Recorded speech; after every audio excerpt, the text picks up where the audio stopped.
Expense तो जो आपने पैसा खर्च करा और बेनिफिट एग्जॉस्ट हो चुका है।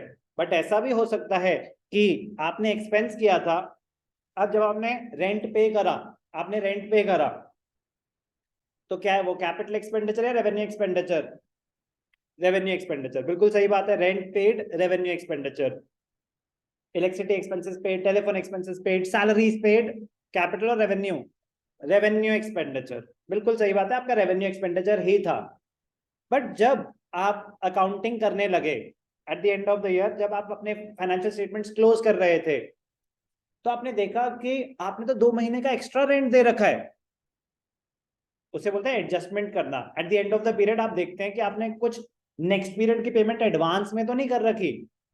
तो अगर कोई ऐसा खर्चा है जो आपने पे कर दिया है बट वो करंट ईयर से एक्सीड करता है, आपने पे करा एक साल में कितने महीने होते हैं? 12 महीने। आपने जब क्लोजिंग करी तो देखा कि आपने तो 14 मंथ्स का दे रखा है, due to whatever reason, हमें नहीं पता, बट दे रखा है 14 मंथ्स का या 15 मंथ्स का। अगर 15 मंथ्स का दे रखा है तो कितना एक्स्ट्रा दे रखा है? 3 मंथ्स का एक्स्ट्रा दे रखा है। तो मेरा क्वेश्चन यह है कि जो आपने 3 मंथ्स का एक्स्ट्रा रेंट दे रखा है, क्या उसका बेनिफिट एग्जॉस्ट हो चुका है? नहीं हुआ है। तो अगर उसका बेनिफिट एग्जॉस्ट नहीं हुआ है, तो क्या उसको उस पीरियड का एक्सपेंस मान सकते हैं? जब बेनिफिट ही एग्जॉस्ट नहीं हुआ तो कैसे मान सकते हैं? तो अगर आपने कोई ऐसा खर्चा किया है जिसका बेनिफिट अभी एग्जॉस्ट नहीं हुआ है, तो वो प्रीपेड एक्सपेंस की कैटेगरी में आ जाता है। तो प्रीपेड एक्सपेंसेस क्या होते हैं? Expenses paid in advance. Prepaid expenses क्या होते हैं? Expenses paid in advance. Expenses paid in the current year but relating to the next financial year. Expenses paid in advance. It is an expense that has been paid in advance and the benefit of which, ये है criteria जो decide कर रहा है कि वो expense नहीं है, asset है.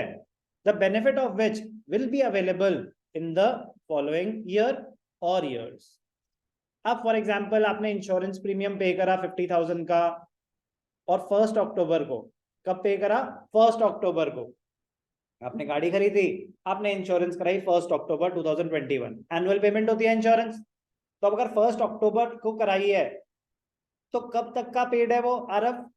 अगर 1 अक्टूबर को इंश्योरेंस पे हुआ है तो किस डेट तक का पेड है वो? तो अक्टूबर से पहले कौन सा महीना आता है? 30 सितंबर तक का पेड है। यस और नो? यस और नो? 1 अक्टूबर 2021 टू 30 सितंबर 2022। लेकिन अकाउंट्स तो 31 मार्च को बनते हैं। तो जब 31 मार्च को अकाउंट्स बने तो हमने देखा कि इंश्योरेंस प्रीमियम पेड है, ओके, बट वो तो 30 सितंबर तक का पेड है। तो कुछ एक्स्ट्रा दे रखा है क्या? जो आपने पे करा उसके पूरे के पूरे का बेनिफिट एग्जॉस्ट हो चुका है क्या?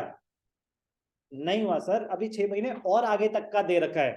तो कह रहा है अगर आपने कुछ आगे तक का दे रखा है तो उसको करेंट पीरियड का एक्सपेंस नहीं मान सकते, उसको क्या मानेंगे? प्रीपेड एक्सपेंस, उसको एसेट मान लेंगे। तो ऐसी कुछ कैलकुलेशन आपको करनी पड़ सकती हैं कि आपको हमें बताएंगे, वो इंफॉर्मेशन वही देंगे कि कब पे करा, कब तक उसका बेनिफिट लास्ट करेगा। तो फिर आपको देखना है कि बेनिफिट एग्जॉस्ट हो गया है on the date of preparing the balance sheet तो एक्सपेंस है। बेनिफिट एग्जॉस्ट नहीं हुआ है, कुछ बेनिफिट अभी बाकी है, तो फिर अगर बेनिफिट 1 साल से ज्यादा का है तो नॉन करेंट एसेट, 1 साल से कम का है तो करेंट एसेट। बात समझ आई? क्लियर? कोई भी डाउट? चलो सर कुछ एग्जाम्पल करके दिखाओ। अच्छा बेटा अभी कराओ। देखना, आप मुझे बताएंगे। सर वो आप कौन है? आप है, आप mister Bhaskar, the award goes to you. ध्यान से देखना। Rent was paid for 15 months. Rent was paid for, बाकी सुनने ऐसा नहीं कहा, वी आर सेफ, हम सुन भी नहीं रहे। मैं रैंडमली चेंज कर सकता हूँ ऊपर से, तो ध्यान देंगे। Rent was paid for 15 months at the rate of 10,000 per month in the year 2022-23। बेटा 1 साल में कितने महीने होते हैं?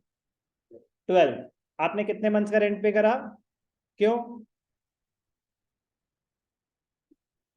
जब 12 महीने होते तो 15 का पे क्यों करा?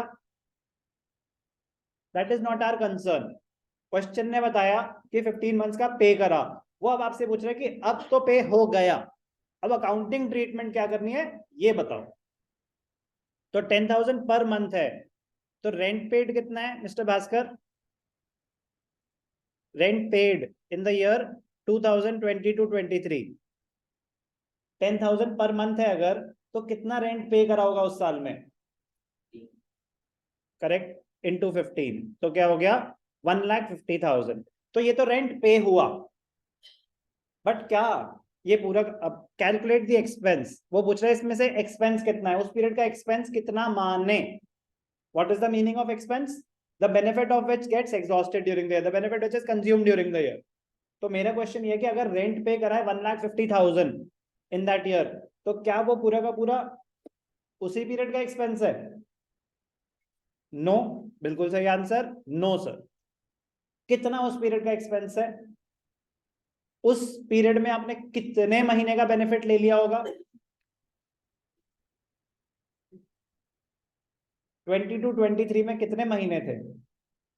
12 थे। तो कितने महीने का बेनिफिट ले चुके हो? पूरे 12 महीने का बेनिफिट ले चुके हो। आपने पेमेंट करी है 15 महीने की, बेनिफिट अभी 12 महीने का ही लिया है। कितना बेनिफिट लेना बाकी है? 3 मंथ्स, बिल्कुल सही। तो वो 3 मंथ्स का जितना भी रेंट होगा वो प्रीपेड मान लिया जाएगा।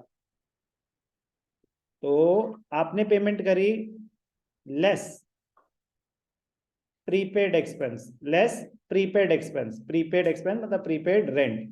प्रीपेड कितना है? मानेगा नहीं, मैं देख रहा हूँ आवाज आ रही है, कहाँ बैठा है ये? 10,000 इंटू 3, 15 महीने, तो 3 मंथ्स का प्रीपेड है। तो प्रीपेड कितना है? 30,000। सर एसी ऑन कर दो ना, ये सब आवाजें नहीं आती, मैं टिक टिक टिक टिक करता रहूंगा पीछे। क्या कर दूं? ऑन कर दूं? सुनने पे ध्यान दे लेंगे थोड़ा सा। एसी ऑन कर दो, फैन ऑन कर दो, बस खत्म होने वाला है बेटा सब कुछ। लो, ठंडी ठंडी हवा का इंपॉर्टेंट कॉन्सेप्ट चल रहा है, झेलने थोड़ी गर्मी। ध्यान से देखना, 1,50,000 का रेंट पे करा, ठीक है जी। क्या पूरा का पूरा उस पीरियड का एक्सपेंस है? नहीं है, बिल्कुल सही जवाब। कितना उस पीरियड का एक्सपेंस नहीं है? 30,000 नहीं है, तो 30,000 माइनस कर देंगे, तो expense for the current year कितना है? 1,20,000। 30,000 क्या माना जाएगा? 30,000, तो जो प्रीपेड एक्सपेंस है, प्रीपेड रेंट, क्या माना जाएगा हमारा? Current asset. तो वो कहां जाएगा? बैलेंस शीट में। कहां चला जाएगा? बैलेंस शीट में। तो 1,20,000 कहां चला जाएगा? It will be debited to, अभी आपके लिए common, trading profit and loss account. ठीक है ना, एक्सपेंस है तो डेबिट, कहां जाएगा? Trading and PNL account. कोई भी डाउट? सर एक और एग्जांपल करो, एक और एग्जांपल, चलो रितिमा बताएगी इसका आंसर। गर्मी तो नहीं लग रही बेटा? ठीक, सब नहीं, टेम्परेचर बिल्कुल सही होना चाहिए आंसर देने के लिए। Salaries paid during the year were 1,40,000। कितनी सैलरीज पे करी? 140। Salaries have been paid for 2 extra months. Employee की शादी थी, उसने बोला सर एडवांस दे दो। मैंने कहा पैसे बर्बाद कर रहा है, मत कर। उसने कहा कोई बात नहीं, आप पैसे दे दो। अब मैंने उसको 2 महीने एक्स्ट्रा के पैसे दे दिए, दे दिए जी, दे दिए। As the employee was in need, personal need. Calculate the expense for the year 22-23 and the amount of prepaid salaries. Salaries paid बताओ प्रतिमा। सैलरीज पेड 1,20,000, 1,40,000, बिल्कुल ठीक। आपने पेमेंट तो करी है 140 की, क्या पूरा का पूरा उसी पीरियड का एक्सपेंस है? नो। कितना आपका प्रीपेड है? 2 मंथ्स का। तो अब थोड़ी सी कैलकुलेशन, लेस प्रीपेड सैलरीज, तो प्रीपेड कितना है?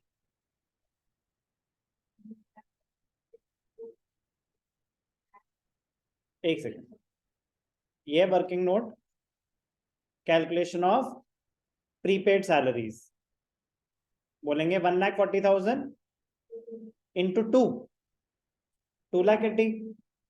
आपने पे करी 140 और उसमें से 280 प्रीपेड है। हाँ वैसे नहीं है आंसर तो, हाँ, तो जो एक्स्ट्रा है वो इससे भी ज्यादा, माना शादी थी बट यही है उसकी सैलरी, बोलो इंटू 40 इंटू 14। मैंने कब बोला कि ये मंथली सैलरी है? ऐसा कह दिया क्या मैंने? Salary paid during the year 1,40,000 उस साल की है खर्चा। सर ऐसे जोड़ दो, इतनी कम? वो आपका हेडेक नहीं है कि कम है या ज्यादा है, क्वेश्चन क्या बता रहा है कि ये मंथली सैलरी है। ऊपर क्या था? ऊपर मैंने आपको मंथली रेंट दिया, यहाँ लिखा ना 10,000 पर मंथ, क्या यहाँ पे लिखा सैलरी 140 पर मंथ? नो। तो अब क्या क्वेश्चन हो गया? Salaries paid during the year, तो ये क्या है? ये टोटल है। सेम क्वेश्चन तो मैंने ट्रिकी बनाया उसको कि पहले डायरेक्ट क्वेश्चन दिया, अब आपको कैलकुलेट करना पड़ेगा, बट इतनी कोई बड़ी चीज नहीं है, बट बस लैंग्वेज ध्यान से पढ़नी है। तो अगर 1,40,000 टोटल सैलरीज हैं, तो ये कितने महीने की हैं? 12 या 14? Salaries have been paid for 2 extra months, तो ये जो पेमेंट हुई है 140, ये 12 मंथ्स के हैं या 14? 14। तो अगर 1,40,000 14 मंथ्स के हैं, तो आपने एक्स्ट्रा कितनी दी? 2। तो प्रीपेड कितनी है? 20,000। 10,000 पर मंथ आपको कैलकुलेट करना पड़ा इस केस में। एक्स्ट्रा तो 2 महीने की थी। अभी समझ आया सब कुछ? पक्का? तो उस पीरियड का एक्सपेंस क्या माना जाएगा? 1,20,000 expense for the current year. तो एक्सपेंस का मतलब समझ आया, जिसका बेनिफिट एग्जॉस्ट हो गया हो। प्रीपेड एक्सपेंस का मतलब समझ आया? ठीक है जी।